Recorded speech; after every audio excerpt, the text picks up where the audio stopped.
खबरों में बने रहने के लिए बेल आइकन दबाएं और फर्स्ट इंडिया न्यूज को सब्सक्राइब करें।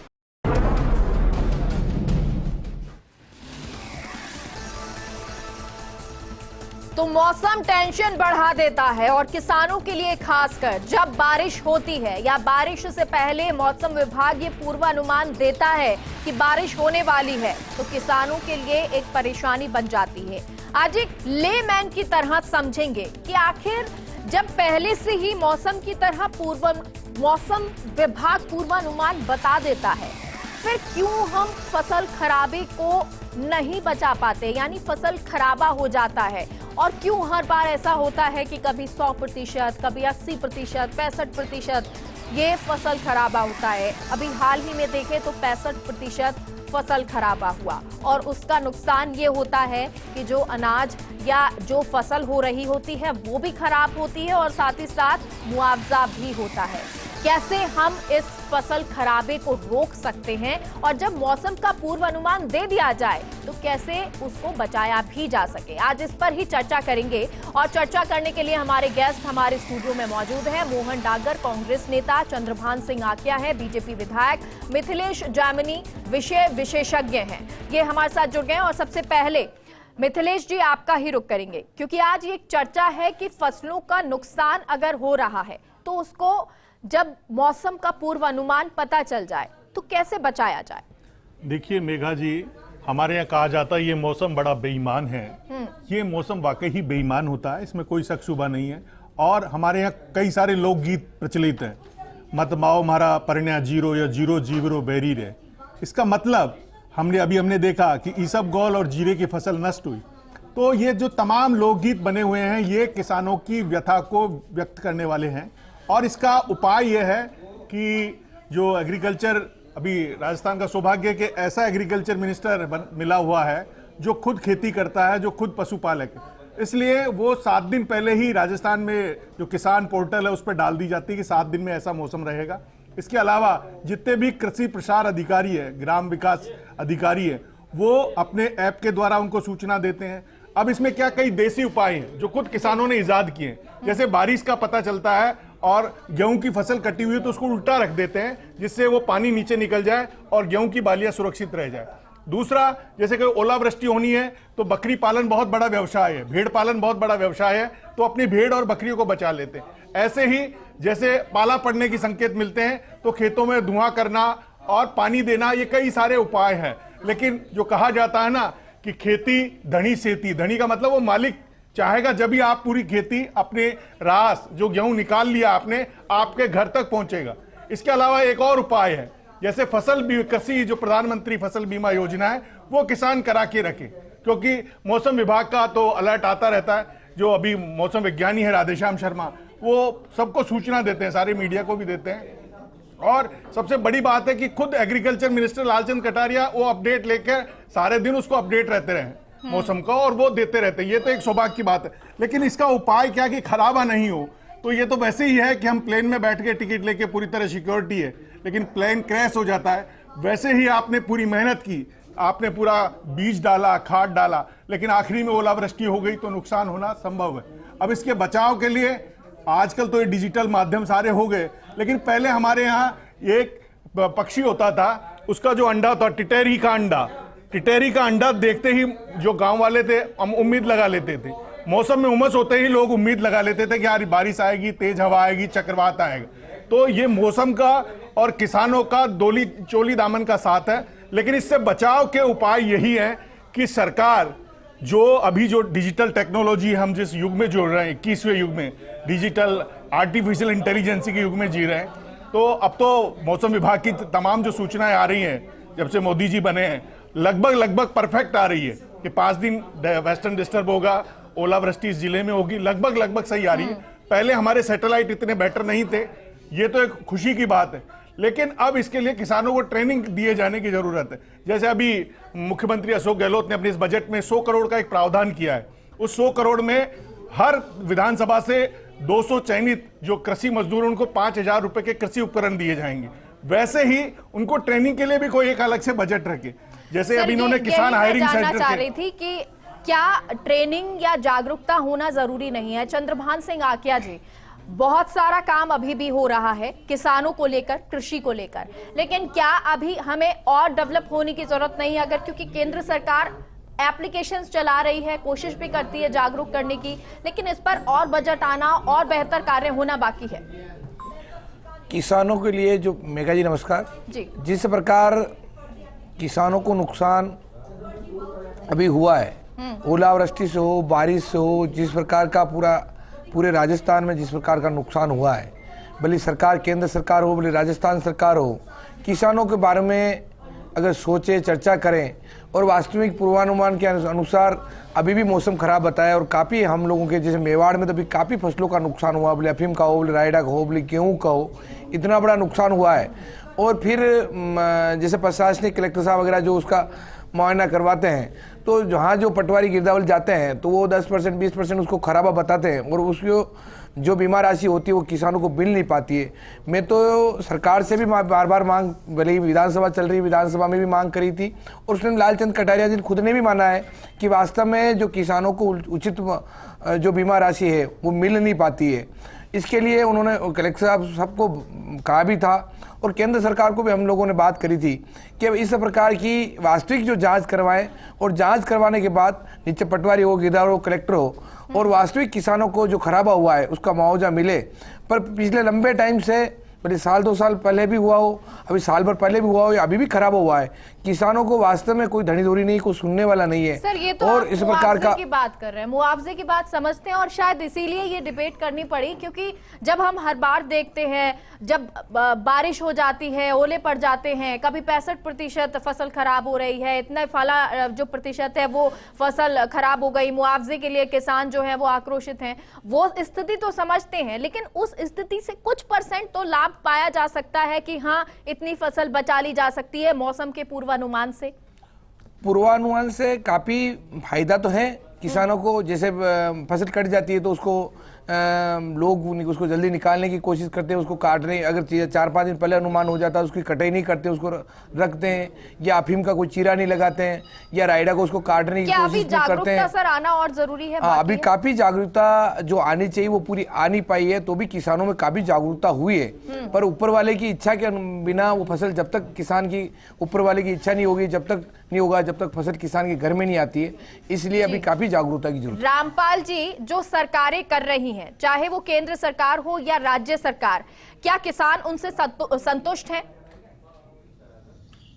मैं इसमें इतना जोड़ना चाहूंगा, जो सरकारें करती है वे एसी कमरों में बैठकर प्लान बनाती है, धरातल पे उनकी बातें ज्यों की त्यों सही नहीं उतरती। इसलिए यदि सरकार धरातल पर बैठकर प्लान बनाने लग जाए तो और इसमें सुधार हो सकता है।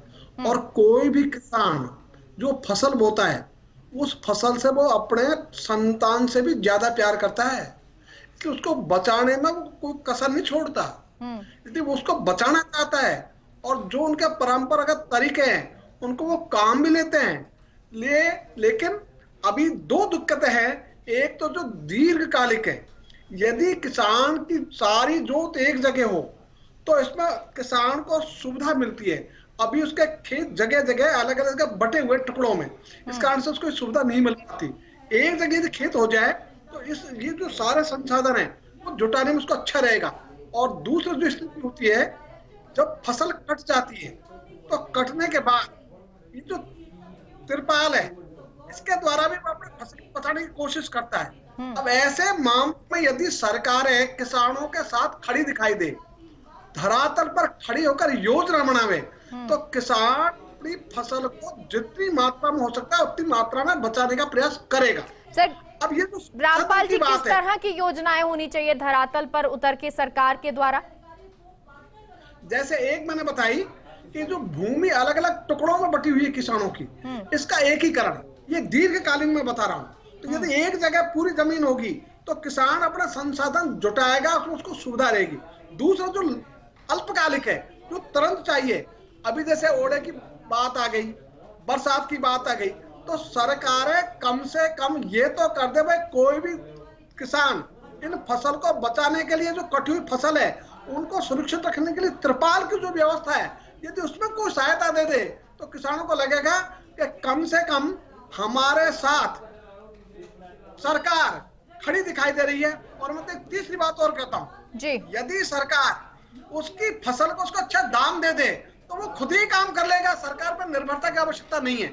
इसलिए अभी दिक्कत ही हो रही है जी। कि किसान की जेब तंग रहती है, जब फसल पैदा कर लेते उसको मूल्य मिलता नहीं। इसलिए ये जो आपने आज विषय छेड़ा है बहुत सामान्य प्रासंगिक विषय है। इसके लिए तो मैं आपको धन्यवाद देना चाहूंगा, आपको, आपका चैनल को, कि कम से कम आपने चिंता की। मोहन जी, एक बार मोहन जी से इसका जवाब ले लेते हैं। मोहन जी कह रहे हैं कि धरातल पर उतरकर जो योजनाएं हैं उस पर काम करना चाहिए। ये एसी कमरों में बैठ के जो अधिकारी होते हैं वो बना लेते हैं नियम योजनाएं, लेकिन वो नीचे जब जमीनी स्तर पर उतरती हैं तो वो कार्य की नहीं होती हैं। नमस्कार मेघा जी, पहले बात तो मैं रामपाल जी किसान नेता हैं, उनकी बात का समर्थन करता हूं कि वाकई ज़रूरत इस बात की है कि जितनी भी योजनाएं बने, चाहे वो ग्रामीण विकास की बने, चाहे किसानों को केंद्र बिंदु मानकर बने, वो योजनाएं धरातल लेवल पर अनुमान और आकलन करके बननी चाहिए। और जो मुद्दा है मौसम विभाग के अलर्ट का, तो ये बात तो सही है कि हमारी टेक्नोलॉजी और इन्फॉर्मेशन ने इतनी गति पकड़ी है कि हम पूर्व अनुमान, हमारे पास एक इन्फॉर्मेशन है कि ओलावृष्टि और अतिवृष्टि होने वाली है और किसानों की फसलें भी पककर तैयार हो रही है। और ऐसी स्थिति में अगर अंधड़ तूफान या बारिश होती है तेज, तो निश्चित रूप से किसानों का नुकसान होता है। इसके लिए इतना ही है कि जो फसल पक गई है उसको जल्दी से लोग 2-3 दिन में किसान इसकी कटाई कर ले और इसको इकट्ठा करके और अपना सेफ रख ले इसको।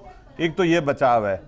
दूसरा विभाग की त्रिपाल जो है वो तो कम से कम उपलब्ध करवा दी जाए। त्रिपाल और बहुत सारी चीजें हैं, किसानों को खेत के ऊपर शेड बनाने के लिए सब्सिडी भी हो, उसका एक स्टॉक या छोटा वेयर हाउस टाइप भी हो। लेकिन जितने भी किसानों के लिए स्कीम्स बनी है अब तक, उसका किसान तो लाभ नहीं ले पाए, लेकिन बिजनेसमैन लोगों ने जरूर इसका लाभ लिया है, क्योंकि किसान के पास इतना पैसा नहीं होता है और बैंकों की टर्म्स कंडीशन इतनी हार्ड होती है कि किसान को तो बैंक एंटरटेन ही नहीं करता जल्दी से। हालांकि सरकार को इस बात के लिए पूरी, फिर इसके लिए जिम्मेदार कौन है? इसके लिए जिम्मेदार तो हमारा सिस्टम है और सिस्टम दुरुस्त हो भी रहा है। और इस बार तो कृषि का अलग से बजट मिला बना है, तो इसका किसानों को लाभ भी मिला है और मिल भी रहा है।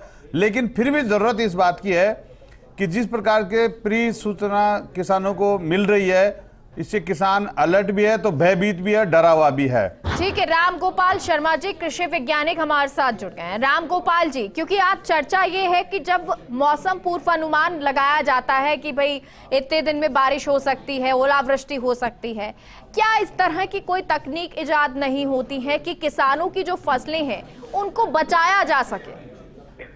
मैम, ये बहुत ही इस समय सामयिक विषय है और बहुत ये लर्नेड व्यक्ति अपने विचार इसमें व्यक्त कर रहे हैं, सभी के लिए चिंता का विषय है। जहां तक टेक्नोलॉजी का प्रश्न है, ओलावृष्टि से खेत में खड़ी फसल को बचाने की आज तक कोई भी प्रोटेक्शन टेक्नोलॉजी डेवलप नहीं हुई है। हम कुछ एरियाज में जहां पे पोली हाउसेस या शेडनेट्स वगैरह लगाते हैं, वहां पर डेफिनेटली ओलावृष्टि से आंशिक रूप से बचा सकते हैं। पर जो फील्ड क्रॉप्स हैं उनको अभी ओलावृष्टि से बचाने का टेक्नोलॉजी नहीं है। पर जहां तक इसके एडवांस फोरकास्ट के कारण किसान को जब 72 घंटे पहले ये पता लग गया है कि ओलावृष्टि होने के चांसेस हैं, तो वो अपने निर्णय चेंज कर सकता है। आज की तारीख में काफी मैकेनिकल हार्वेस्टर्स अवेलेबल हैं, तो किसान को ये निर्णय लेना होता है कि वो 72 घंटे में यदि इस फसल को समेट सकता है तो वो समेटने का प्रयास करे। यदि फसल मैच्योर हो चुकी है तो उसको समेटे। अगर खेत में कटी हुई पड़ी है तो उसको कोई ऊंचाई की जगह पे या सुरक्षित जगह पर हीप लगाए।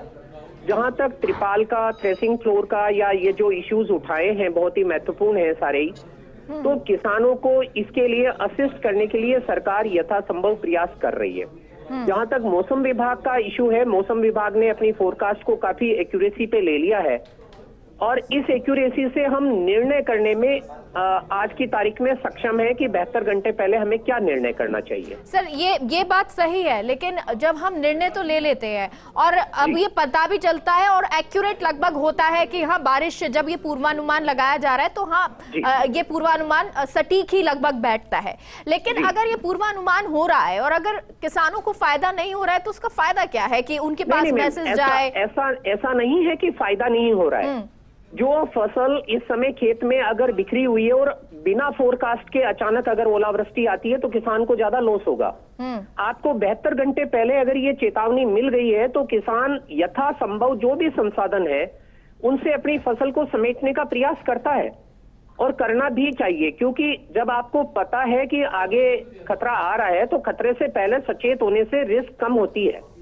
रामपाल जी, 72 घंटे पहले ये जो पूर्वानुमान मौसम विभाग की तरफ से लगाया जाता है इसके बारे में जानकारी मिल जाती है, कितना फायदेमंद रहता है ये?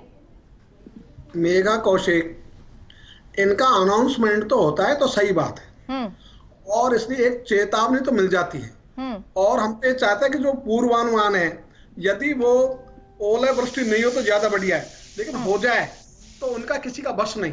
तो ऐसी स्थिति में ये जो फोरकास्ट है, जो भविष्यवाणियां हैं, पूर्वानुमान है, इनको गांवों तक भेजने की व्यवस्था, पहुंचाने की व्यवस्था वो अभी कमजोर है। इसलिए ये तो रेडियो पे आती है, टीवी पे आती है, अखबारों में आती है, ये बात सही है, लेकिन अभी गांव का सारा किसान वर्ग इन मीडिया से ज्यों के त्यों जुड़ा हुआ नहीं है।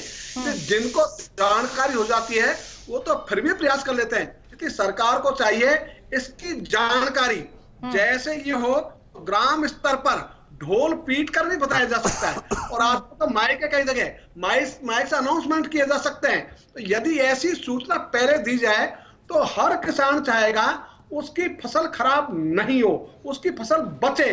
तो चाहिए का अर्थ ही नहीं है, वो तो करता ही है, क्योंकि अपने संतान से भी ज्यादा सुरक्षा देता है अपनी फसल को।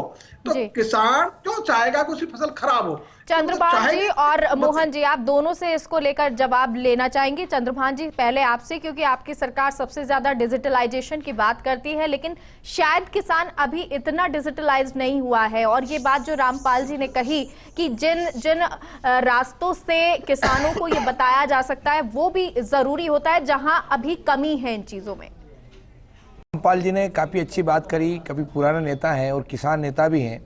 और जो केंद्र सरकार ने जितना आज आधुनिक तकनीकी के कारण आज जो 72 घंटे पहले या 40 घंटे पहले या 50 घंटे पहले जो अनुमान लगाया जा रहा है, उसमें केंद्र सरकार का बहुत बड़ा हाथ है। केंद्र सरकार ने पूरा ऑल और पूरे देश में ये डेवलपमेंट भी किया है, विकास भी किया है, उसी के कारण इस प्रकार का नतीजा है। पर अभी भी काफ़ी करने की ज़रूरत है, केंद्र सरकार को करने की जरूरत भी है और राजस्थान सरकार को भी करने की जरूरत है। किसानों के बारे में दोनों सरकार में कोई कांग्रेस बीजेपी वाली बात नहीं है, दोनों सरकारें मिलकर ऐसा जो खराब हो उसके बारे में भी सोचें और 72 घंटे पहले जो अनुमान लगाया जा सकता है उसके बारे में, जैसे अभी वहाँ उसको फसल को बचाने के लिए हम गोदाम बना सकते हैं या और कोई सब्सिडी के रूप में ऐसा कुछ दे सकते हैं, केंद्र सरकार के द्वारा हो, राज्य सरकार के हो, सब्सिडी के रूप में उनको गोदाम बनाने का या ऐसी कोई चीज़ होती है। क्योंकि ज़्यादातर ऐसे फायदे जो सब्सिडी के होते हैं वो बिजनेसमैन लोग या दूसरे ले लेते हैं, किसान वर्ग के लोग फ़ायदा ले नहीं पाते हैं। कारण कि किसानों के पास इतना पैसा होता नहीं है, जो 50% पैसा या 30% पैसा जो जमा कराने का बात होती है उसमें वो पैसा जमा कराते नहीं है। जो भी किसानों को देना है उसको 10%, 15%, 20% में उनको फ़ायदा देना चाहिए। इस प्रकार की सब्सिडी देकर उनको आधुनिक तकनीक से जोड़कर जितना बचाया जा सकता है उसको बचाना चाहिए। मोहन जी, अब आप जवाब दीजिए, क्योंकि राज्य सरकार है और राज्य सरकार कहाँ पे थोड़ा सा लैग कर रही है? क्या इन चीजों पे ध्यान देना जरूरी है? क्योंकि ठीक है डिजिटलाइजेशन हो गया, लेकिन उसके अलावा कुछ जो स्थानीय तरीके होते हैं उनको अपनाना तो जरूरी है, उसी तरीके से आप जागरूक कर सकते हैं। नहीं, राज्य सरकार इसके लिए काफ़ी संकल्पबद्ध है, कटिबद्ध है और इसके लिए बहुत अच्छे प्रयास हैं। कृषि विभाग के बहुत सारे फार्मर्स ग्रुप बने हुए हैं और कॉल सेंटर्स हैं, इंश्योरेंस कंपनियों के कॉल सेंटर्स हैं और सरकार के द्वारा मैसेज भी दिया जाता है, जिला प्रशासन को अलर्ट भी जारी किया जाता है, जिला प्रशासन के ग्रुपों के द्वारा भी किसानों को बताया जाता है। लेकिन ज़रूरत इस बात की है कि ये सब होने के बावजूद भी किसान सेफ कैसे रहे। इंश्योरेंस कंपनी को जैसे ही इन्फॉर्म की जाए तो इंश्योरेंस कंपनी उसको मूल्यांकन करे, लेकिन अभी भी इंश्योरेंस कंपनियां, अभी हमने समाचार पत्रों में भी पढ़ा केंद्र सरकार ने क्रॉप इंश्योरेंस को लेकर बहुत सारी वाई लूटने की कोशिश की, लेकिन हकीकत में केंद्र इसका क्रॉप इंश्योरेंस का लाभ किसानों को मिला नहीं है। या तो क्रॉप इंश्योरेंस का हेल्पलाइन नंबर ही बंद हो जाता है उस समय जब एक किसान के खराबा होता है, किसान ट्राई करता है जब, और क्रॉप इंश्योरेंस के लोग आकलन ही नहीं करते। अभी खराबा ज्यादा हुआ, उसका मूल्यांकन राजस्व विभाग और कृषि विभाग के द्वारा कम किया गया, कई जगह बताया गया और कई जगह नहीं बताया गया, जबकि किसानों के बहुत ज्यादा नुकसान हुआ है। एक खेत से दूसरे खेत में भी फर्क नजर आता है कि यहाँ ओलावृष्टि ज्यादा हुई, कहीं पाला ज्यादा पड़ा या फसल का खराबा ज्यादा हुआ। जरूरत इस बात की है कि किसान के प्रति सही मायने में संवेदनशील हो और किसान का उसको लाभ मिले। वो तो मुआवजे के लिए वहां पे भी बोलते हैं, राज्य में भी बोलते हैं। चंद्रभान जी, इसका जल्दी से जवाब दे दीजिए, फिर मिथिलेश जी पे जाते हैं। अभी राजस्थान सरकार को वास्तव में जो ओलावृष्टि हुई है उसका भी सही मुआयना कराए, उन लोगों को फायदा मिले, कैसे फायदा मिल सकता है। और पूर्वानुमान के अनुसार ये जो भी काफ़ी गाँव में इस बात को पहुंचाने के लिए पटवारी के थ्रू, गिरदावल के थ्रू बातें पहुंचे और नीचे से नीचे बात पहुंचकर इनको फसलों को कैसे बचाया जा सकता है, ये राज्य सरकार की ज़्यादा जिम्मेदारी है। राज्य सरकार इसको फर्ज को निभाकर इस प्रकार का काम करे। ठीक है मिथिलेश जी, अब चाहे वो राज्य की बात हो, केंद्र सरकार की बात हो, ये बात हर कोई मान रहा है कि अभी थोड़ी सी कमियां हैं और उन कमियों को सुधारने की जरूरत है। कैसे ये कमियां पूरी की जा सकती है, कौन कौन से उपाय हो सकते हैं? और क्योंकि पूरी तरीके से तो फसल नहीं बचाई जा सकती है, लेकिन कुछ % अगर प्रभावी तौर से मौसम के पूर्वानुमान का फायदा मिल सके तो कैसे हो सकता है और कहाँ कमी? अभी कस्टमर हायरिंग सेंटर खोले हैं राजस्थान सरकार ने हर GSS पे, उसमें ट्रैक्टर, थ्रेसर वगैरह सब दिए गए।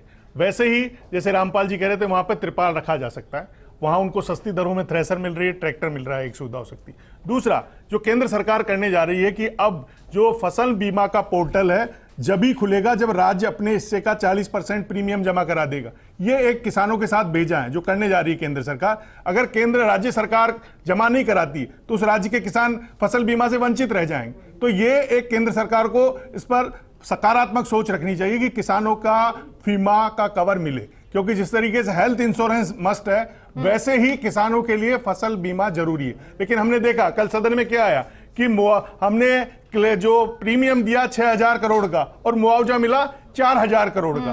तो जो ये बीमा कंपनियों की गालमेली है, इसको भी केंद्र और राज्य दोनों को मिलकर दूर करना चाहिए। दूसरा एक इंपॉर्टेंट चीज है कि हम जो किसानों के यंग एज के बच्चे हैं जो एग्रीकल्चर से दूर जा रहे हैं, उनको हम कुछ वहीं उनको ट्रीटमेंट दें, जैसे जो नकदी फसलें हैं उनके ऊपर जोड़ें। वो एक इंपॉर्टेंट चीज है जो कर भी रही है राज्य सरकार, जैसे खजूर की खेती है, स्ट्रॉबेरी की खेती है। और अब जो किसानों को जो प्राइज वो सम्मान किया जाता है उसमें भी भेदभाव होता है। आप देखिए किसानों में जो केंद्र सरकार पुरस्कार देती है 1 लाख रुपए का, उसमें ऐसे किसानों को नहीं दिया जाता। एक कोटपुतली का किसान, उसने 3 करोड़ रुपए की मिर्ची का MOU रिलायंस के साथ किया, उसका नाम नहीं है। एक जीवन का है 76 साल के, जिन्होंने खजूर की बहुत बड़ी खेती की है, वो अल्पसंख्यक वर्ग से, उनका नाम नहीं है। ऐसे एक सुभाष चौधरी है चित्तौड़गढ़ के, जिन्होंने स्ट्रॉबेरी और अन्य फसलों का बहुत बेहतर उत्पादन किया, उनका नाम नहीं। तो हम श्री अन्न योजना लाते हैं, मिलेट्स का अभियान करते हैं, लेकिन जो वास्तविक किसान है जिनसे और किसान प्रेरित हो सकते हैं उनको हम प्राइस देने में भेदभाव करते हैं, उनमें हम राजनीति करते हैं। तो ये राजनीति छोड़कर काम करना होगा, काम करना होगा और राजनीति नहीं करनी होगी। जब हम चांद पर पहुंचते हैं तो हम उस तकनीक के साथ ही ये भी सोचना चाहिए कि किसानों के लिए कैसे कार्य हो सकता है। बहुत बहुत शुक्रिया आप सभी का इस चर्चा का भाग बनने के लिए, क्योंकि आज बात किसानों की थी। और जब हम चांद की बात करते हैं तो जमीन पर हमारे किसान जो हमारे चांद हैं और जो हमारे लिए रोटी उत्पन्न कर रहे हैं, अनाज उत्पन्न कर रहे हैं, उनके लिए भी बहुत कुछ सोचना अभी बाकी है। फिलहाल के लिए हमारे खास कार्यक्रम में इतना ही। आप देखते रहिए फर्स्ट इंडिया न्यूज। नमस्कार।